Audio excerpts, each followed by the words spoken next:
할렐루야. 그리스도의 평강이 여러분 마음을 주장하게 하시기 바랍니다. 우리 옆 사람과 손을 잡고 인사하겠습니다. God is good all the time. 예.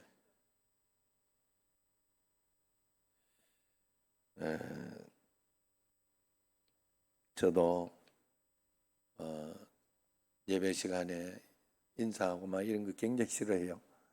그런데 제가 이렇게 예배 드리면서 보면 마음이 이렇게 풀려요.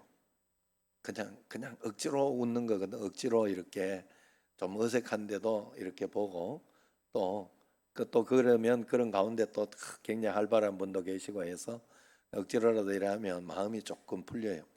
그러면 마음밭이 또 좋아져요. 여러분들이 잘 들을 수 있는 그런 마음 가지고 또 은혜 받기를 축원합니다. 벤허라는 영화 여러분 아시죠? 벤허 아마 유명해서 또 리메이크까지 되었고 그렇게 해서 이렇게 보니까 굉장히 멋있더라고요. 한 50년 전에 처음 1962년에 처음 이 영화가 제작될 때만 해도 무려 1,500만 달러가 들어간 제작 기간은 10년 동안 만들어진 영화입니다. 출연진만 하더라도 12만 5천 명이 훌쩍 넘었어요. 왜냐하면 뭐 관중들도 있고 다 하기 때문에 8번이나 재개봉되었던 아카데미 11개 부분을 수상했던 그런 영화입니다. 이 내용은 예수님이 이 땅에 오셨던 그 당시에 벤허라고 하는 굉장한 부자 가문의 한 젊은이가 있었습니다. 어느 날 신임 총독이 부임을 하는데 축가 행렬을 이렇게 오는 것을 막 보다가 지붕 위에서 이렇게 길 있는 그러니까 잘 사니까 그 동네 지붕 위에서 이렇게 있다가 지붕 위에서 막 그 여동생하고 이렇게 다 보는 가운데 막 그렇게 오는 것을 보면서 즐거워하며 그렇게 보는 가운데 여동생이 벤허의 여동생이 실수로 기와장을 떨어뜨리는 바람에 총독의 머리에 큰 상처를 내게 됩니다. 총독을 수행하던 그 메살라라는 장교가 있는데 그 벤허의 옛 친구기도 합니다. 그 메살라는 벤허의 어머니, 여동생, 연인을 모두 옥에 가두고 모든 재산을 압수하고 벤허를 군용선 갤러리선을 젓는 그런 노예로 팔아버립니다. 어느 날 이 갤러리선이 해적의 침공을 받게 돼요. 그때 벤허의 기지와 용맹으로 아리우스라는 사령관이 구사일생으로 살아나게 됩니다. 이 아리우스 사령관의 눈에 띄어서 아리우스 가문에 결국 아들이 돼요. 아들이 되는 반지를 그에게 끼워주고 아리우스 가문의 모든 권한과 신분을 이 벤허는 다시 가지게 되지요. 벤허는 자기 고향 예루살렘으로 돌아오는 것으로 막은 내려집니다. 이것이 오늘 말씀에서 양자 되었다, 아들 되었다, 양자됨의 교리가 바로 이런 것이에요. 완전 노예로 팔려가지고 이제 그 친구인 여기가 배신한 거죠. 친구인 여기가 그동안 질투도 있었고 뭐 이랬던지 아니면 자기의 이제 그 잘못 이렇게 보여가지고 안 되니까 누군가 하나는 이렇게 삼아야 되는데 결국 그 실수한 그 벤허 집을 멸망시킨 거예요. 그러나 그렇게 완전히 신분이 노예가 되었던 신분에서 이제 다시 아리우스 사령관의 눈에 띄어서 그 아리우스가 반지를 끼워주고 양자가 되어서 다시 돌아오게 됩니다. 그래서 우리가 이것은 성경에서 이렇게 예를 들 수 있어요. 죄의 노예가 된 우리를 하나님이 하나님의 아들 되게 해주셨다는 거예요. 우리 한 사람 한 사람은 이제 사단의 노예가 되어서 사단의 갤러리선이라는 노젓는 사람으로 살던 우리가 아니라는 거예요. 전에는 그렇게 살았으나 우리는 지금은 그렇지 않아요. 우리는 신이 아니라 피조물입니다. 더더구나 범죄하여서 하나님의 동산에서 쫓겨나 살 수밖에 없는 비참한 존재였어요. 이런 우리를 하나님께서 아들 삼아 주셨다 하는 것이 바로 오늘 말씀이에요. 우리가 하나님이 선택하시고 예수님이 구원해 주시고 성령님이 도장을 찍으셔서 하나님의 자녀가 되었다. 이것이 얼마나 어마어마한 가치가 있는 것인가. 하는 거예요. 이 세상에서 신분 산성, 신분의 변화가 있다고 한들 이것과 감히 비교할 수 있는 것이 어디에 있겠습니까? 사도 바울이 높은 하늘에 올라가서 발견한 기가 막힌 진리 가운데 가장 귀한 진리가 삼층천에 올라가서 발견한 그 가장 귀한 진리가 우리가 하나님의 아들이 되었다 하는 이 감격을 잊지 못해 이 에베소서를 통해 가지고 이것을 기록하고 있는 거예요.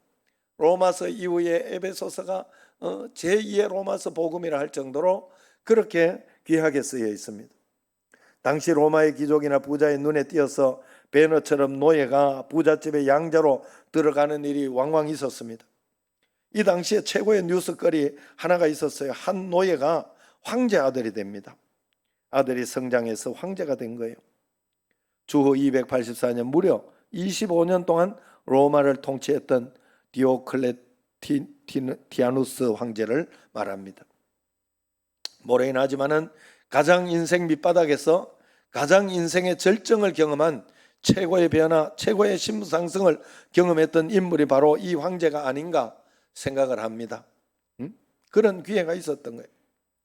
그러나 가만히 우리가 생각해 보면 황제보다도 우리가 하나님의 아들이 되었다고 하는 이것이 훨씬 더 어마어마한 신분 상승, 신분 변화가 아니겠냐 하는 거예요. 죄의 노예, 마귀의 자식, 영원한 지옥에서 살 수밖에 없는 우리 한 사람 한 사람을 하나님이 사랑하셔서 우리는 하나님의 사랑을 잊고 예수님이 나 때문에 십자가에 돌아가셔서 성령이 우리를 사랑하시고 성령 충만함을 받을 수 있는 사람이 된 거예요. 그래서 우리가 하나님의 아들이 되고 천국에서 영원히 살게 되었다. 이 얼마나 어마어마한 사건이냐 하는 거예요. 버림받은 죄의 노예가 예수님의 보혈로 씻겨지고 하나님의 아들이 되었다. 어쩌면 천지 창조보다도 더 엄청난 사건이 바로 이 사건이에요. 우리는 이 사건을 경험한 하나님의 자녀라는 자부심과 자존감과 그것을 강력하게 가지고 있어야 됩니다. 그래서 우리는 막 이런 거 가지고 여러 가지 일들 가지고 왔다 갔다 하지 마세요. 제가 이래 사실 그런 생각이 들어요. 좀 부정적으로 여러분의 표현하면 김정은이가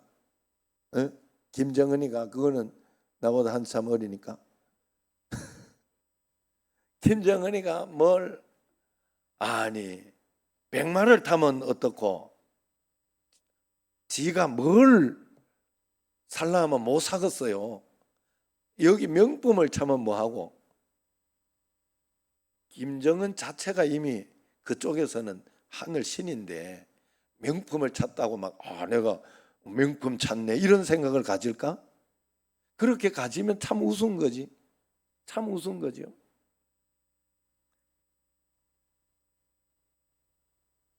대통령이나 영부인이나 여기도 사실은 오히려 세상에 나가고 이렇게 할 때는 명품을 들고 있는 건 사실 창피한 일이에요.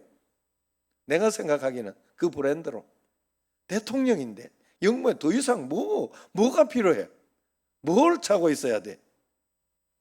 그냥 국가에서 만든 좋은 그런 백이나 일부러라도 자기 이미지를 위해서라도 그렇게 하는 게 더 맞다 이 말이에요. 영분이 돼가지고 명품을 입었다고 그걸 더 위대하네 이렇게 봐줄까요? 국민들이? 나는 그렇지 않다고 봐요. 절대로 그렇지 않다고 봐요.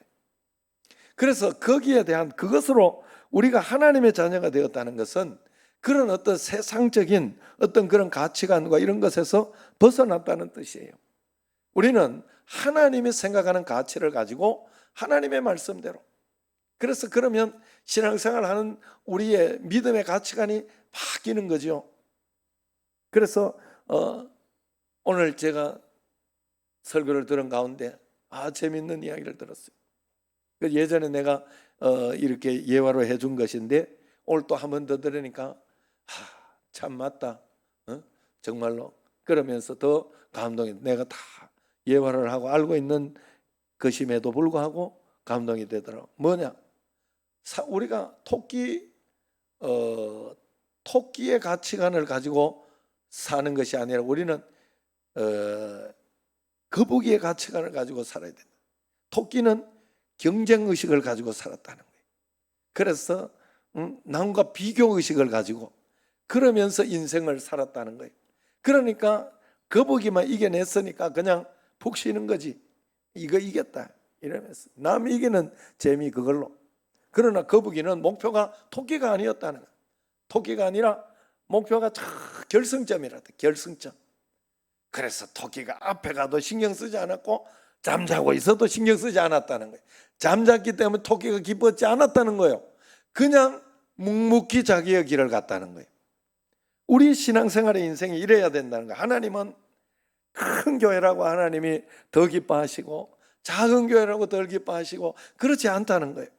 하나님은 부자라고 기뻐하시고 안 부자라고 안 기뻐하시고 그렇지 않다는 거예요.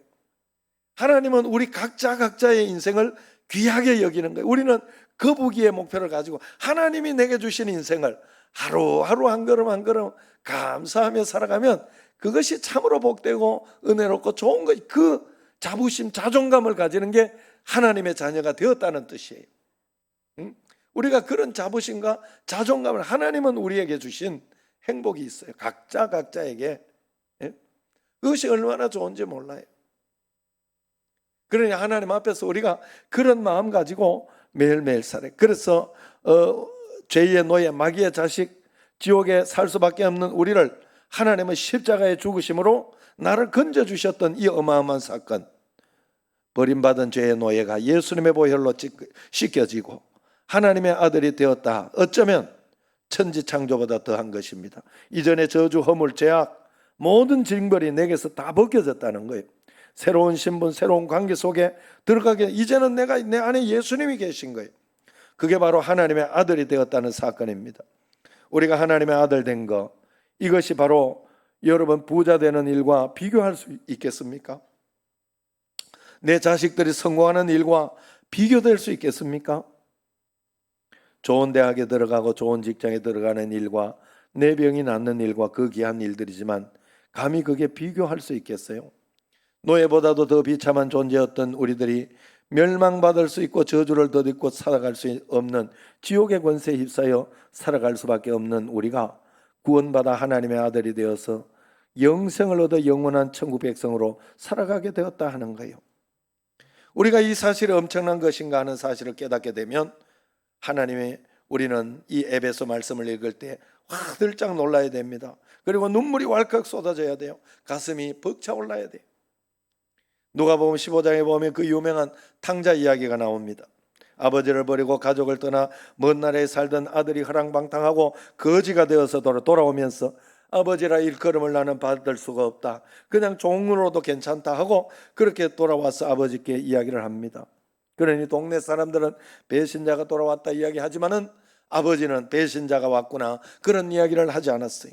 잃어버린 아들이 돌아왔구나, 목욕을 시켜라, 새 옷을 입혀라, 송아지를 잡아라, 그가 아들이란 것을 가르쳐 줘라, 반지를 끼우고 잔치를 벌이자 하고 그 아들을 영접해 줬어요.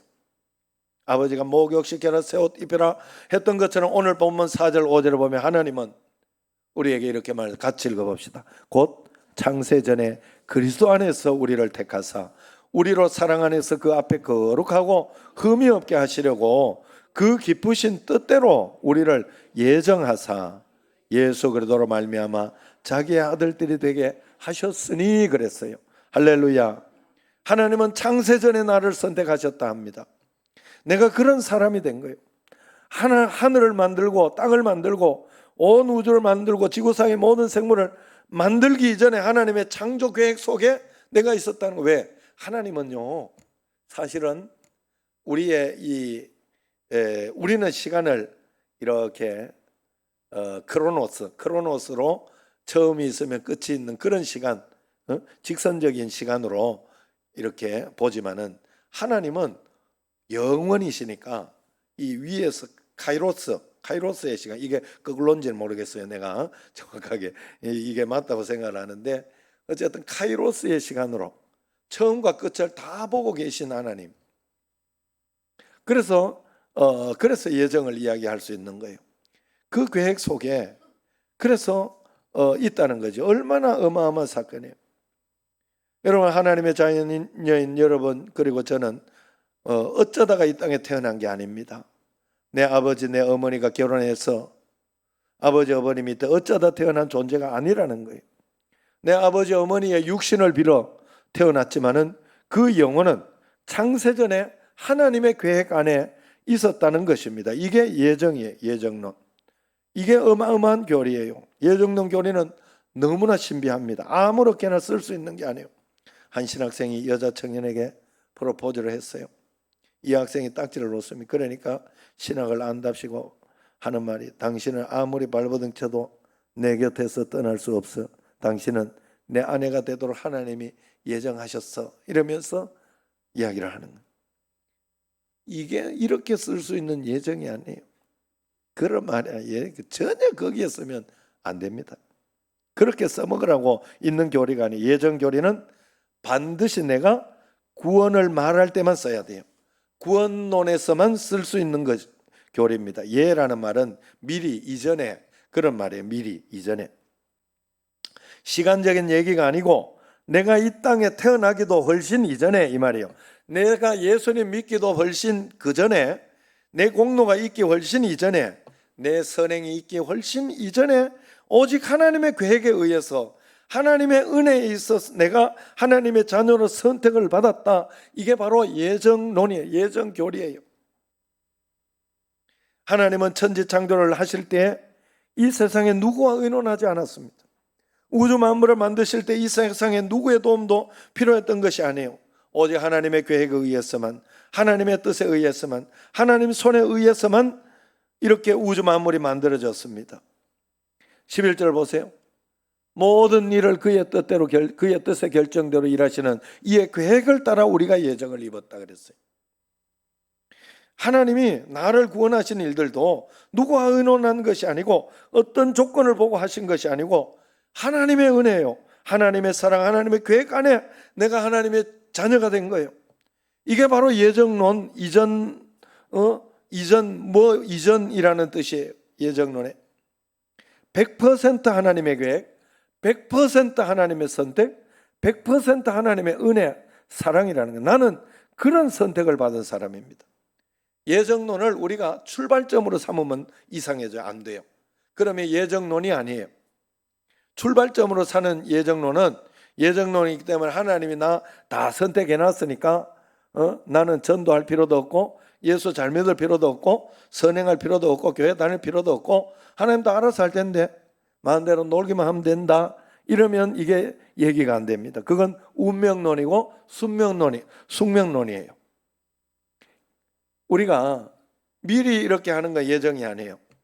예정론은 반드시 도착점으로만 쓸 수 있는 거예요. 도착점으로만. 내가 돌아서 보니 예정되었었구나. 내가 이걸 알게 되는 거예요. 미리 알 수 있는 게 아니에요. 그래서 어떻게 우리가 이 예정을 보는가 하면 구원받은 내가 나 같은 것이 어떻게 구원받았지? 나 같은 것이 어때 하나님의 은혜를 입었지? 내가 어떻게 하나님 자녀가 됐지? 그리고 뒤를 돌아보니 내 공로 때문에 구원받은 게 아니라 내가 잘나서 구원받은 게 아니라는 거예요. 내 선행이 쌓여서 구원받은 게 아니라 하나님의 은혜구나. 하나님의 사랑이구나. 하나님이 나를 예정하셔서 내가 하나님의 자녀가 되고 하나님의 아들이 되었구나. 이것을 깨닫는 것이 은혜를 받고 하나님의 축복 속에 그것을 깨닫는 것이 예정론이에요. 출발점으로 삼으면 숙명론이 되지만 도착점으로 삼으면 그것이 예정론이 됩니다. 그래서 예정론은 성도들의 신앙 고백이 예정론이에요. 신앙 고백으로 구원을 감사하는 교리가 예정론이에요. 에베소서 1장을 펼치면 1절과 2절에는 서론을 씁니다. 그리고 난 다음에 하나님께서 자기를 사도 바울을 예정하신 것이 너무나 감사하고 너무나 고마우니까 그것을 자그마치 3절부터 14절까지 12절을 쉼표도 없이 단숨에 써내려갑니다. 거기에 뭐 끝이 없어요. 끝이. 지금까지 발견된 헬라 문장 중에 가장 긴 문장이에요. 12절이 한 문장으로 되어 있는 거예요. 그 12절 안에 엔 크리스토, 그리스도 안에서, 우리가 그리스도 안에서 예정, 그리스도 안에서 구속, 그리스도 안에서 십자가, 뭐 이런 말이 12번이 나옵니다. 평균 4절에 한 번씩 나온다는 게 엔 그리스도. 전도를 안 해도, 복음을 전하지 않아도 예정한 사람, 선택한 사람 저절로 구원 받을 텐데 뭐 이게 아니라는 거예요. 우리는 그리스도 안에서 선택과 예정이 복음 전도를 통하여 전달되어지고 이루어져 가는 과정이라. 그리스도 안에서 이루어져 가고 있다는 것을 예정론으로 설명할 수 있다는 거예요. 우리가 예수 그리스도를 영접하고 교회에 와서 신앙생활하고 하나님의 자녀가 되는 이 모든 과정이 예정되어진 것을 확인하는 겁니다. 그 과정을 통해서 예정론이 완성되어지는 거예요. 그래서 언제나 예수 그리스도 안에서 우리는 이 땅을 살아가는, 예정론을 살아가는 우리는, 하나님의 자녀가 되었다고 믿는 우리는 예수 그리스도 안에서 사는 삶을 살 때 그 예정론의 삶을 풍성하게 살아갈 수 있어요. 내가 선택받았는지 안 받았는지, 내가 예정을 입었는지 안 입었는지, 내가 구원을 받았는지 안 받았는지 어떻게 알 수 있을까? 여러분, 어느 날 내가 복음을 전했는데 그분이 자연스럽게 교회를 가게 옵니다. 그리고 어느 날부터 또 예수님이 저절로 믿어져요. 여러분, 사실 여러분들이 지금 삼위일체 하나님을 믿고 있지만은 그 삼위일체 하나님이 교리적으로만 따져가지고 연구해가지고 믿어져가지고 믿는 사람 아무도 없어요. 그냥 믿다가 보니까 어느 날 믿어지는 거예요. 하나님 아버지라고 그렇게 부르고, 또 어떨 땐 예수님, 어떨 땐 성령님 그러면서 그냥 다 똑같이 믿잖아요. 여러분들이 차등이 있거나 그렇게 믿는 게 아니잖아요. 세 분인데 한 분이고 한 분인데 세 분이. 그래서 우리가 하나님 앞에서, 그런데 이게 또 분리가 안 되는 거예요. 하나님이 삼위로 그렇게 계신 것을 우리는 믿고 있는 거예요. 저절로 믿어지는 거예요. 하나님이 우리 아버지인 것이 믿어지. 그래서 저 사람은 절대 예수님 믿을 것 같지 않은데 우리가 전도하고 예수 그리스도 안에서 전도하고 그렇게 가다 보면 어느 날 믿고 있어요. 어느 날 주님 안에 있어요. 이것이 얼마나 하나님의 축복이요 은총입니까? 여러분, 이런 분들에게 분명히 말할 수 있습니다. 여러분은 하나님 자녀가 되었어요. 오늘 여기 이 자리에 계신 여러분은 하나님 자녀가 되었어요. 하나님의 아들들이 되었어요. 얼마나 벅찬 일입니까? 그래서 7절을 보세요. 같이 시작. 우리는 그리스도 안에서 그의 은혜의 풍성함을 따라 그의 피로 말미암아 속량 곧 죄 사함을 받았느니라. 할렐루야. 여기에 그 구원을 어떻게 받았느냐? 그리스도 안에서 은혜의 풍성함을 따라 그의 피로 말미암아 속량 곧 죄 사함을 받아서 하나님의 아들이 되었다 말씀합니다. 예정을 위해서 이 과정이 들어있는 거예요. 그의 피로 말미암아 속량 곧 죄 사함을, 하나님의 예정 속에는 이게 들어있는 거예요. 우리가 하나님의 예정을 믿을 수 있는 것은 이 그리스도의 구속, 속량, 죄 사함을 받은 과정이 있기 때문에 그렇습니다.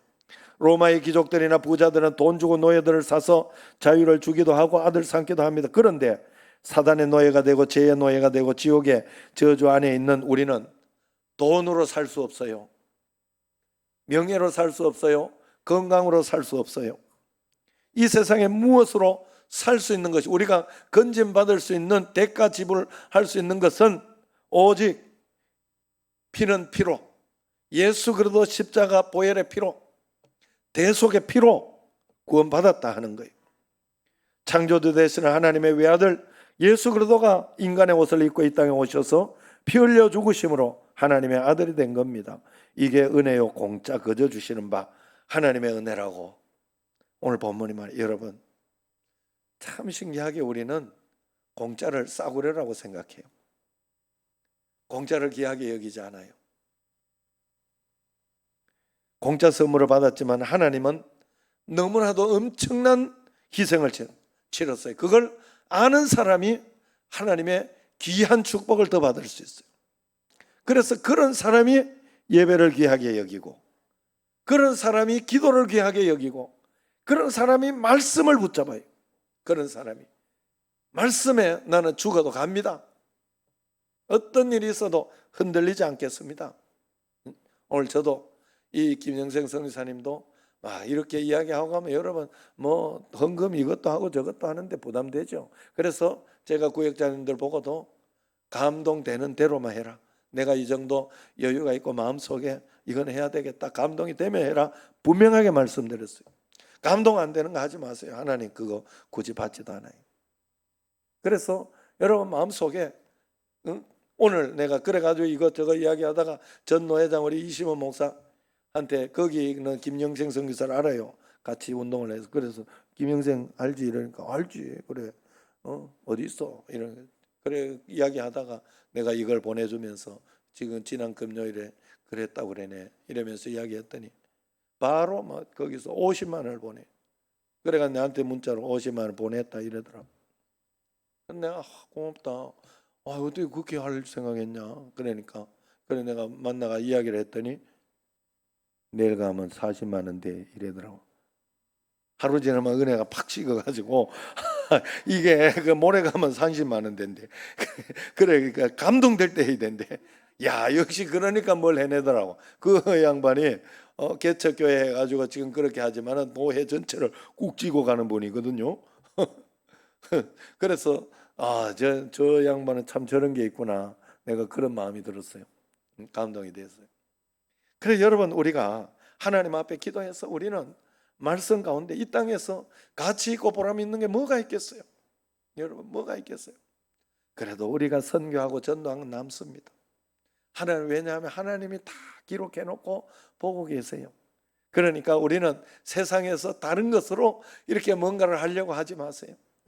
오늘 그래서 어머니 보고도 내가 그러면 또 여러 가지 누구 생일도 있고 이래가지고 이번 달 돈이 많이 들어간다 이러면서 그렇게 많이 써도 그렇게 많이 들어간다고 이게 그러면서 너한테 이렇게 줄 그것도 이렇게 카드 이 비용 또 돈 만들려 했는데 못 주겠다 이러면서 이러더라고요. 걱정하지 마세요. 걱정하지 마시고 그러니까 한 5만 원만 해요. 내가 이랬더니 기도해 보니까 5만 원 가지고 안 되는데 10만 원 해야 돼. 10만 원 하면 안 되나 이러더라. 되지. 왜 안 되겠어? 여러분 우리가 하나님 앞에서 그래서 우리는 하나님의 자녀입니다. 그래서 세상의 가치관을 가지고 살면 안 돼요. 절대로 세상의 가치관을 가지고 살면 안 돼요. 그래서 저도 이것도 이렇게 하면서 또 지금 다니엘 기도해도 이렇게 이야기를 해보고 거기도 이렇게 신청도 해놓고 그럽니다. 우리 통합측이었으면 기장측이에요. 기장측. 그래서 통합측이었으면 우리 선교단에도 이야기를 해볼 텐데 세계 선교부 제가 선교부 소속으로 돼 있으니까 이야기해 볼 텐데 또 우리 교단 아닌 것까지는 안 될 것 같더라고요. 어쨌든 우리가 그런 마음으로 하나하나 그죠? 내가 책임질 건 없죠. 그냥 최선을 다해보고 되면 하나님께서 길을 인도하시는 것이고 사실 장칼림 목사님이나 낭 파웅리 같은 경우에도 나는 한국에서 이 치과에 안 될 줄 알았어요. 2군데가 간단하게 거절하더라니까 저한테.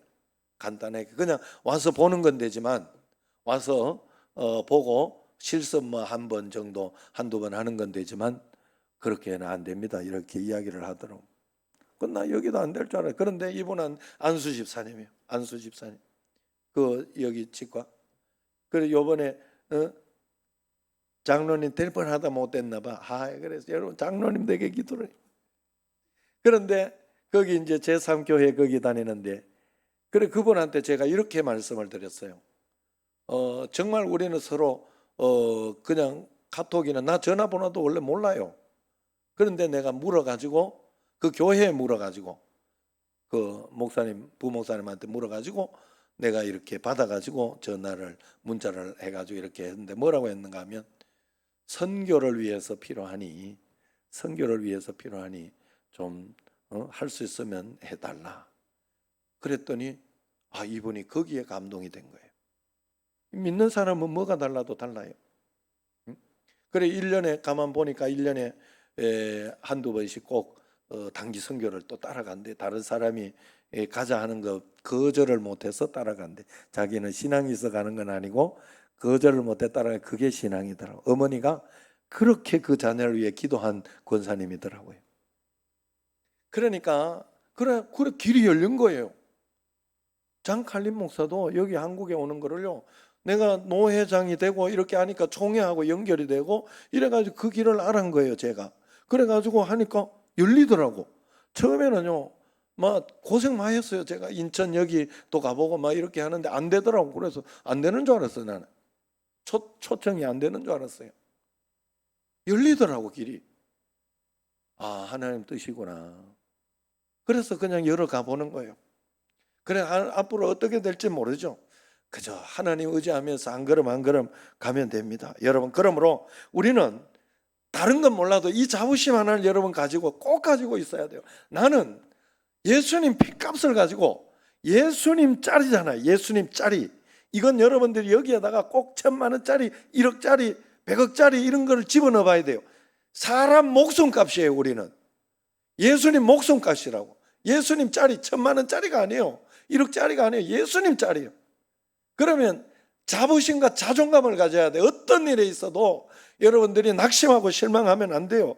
어떤 어려움이 있어도 포기하면 안 돼요. 죄짓고도 다시 일어나야 돼요. 하나님 앞에 회개하고 다시 일어나고, 하나님, 나는 하나님의 자녀입니다. 하나님은 회개하면 용서해 주신다 했어요.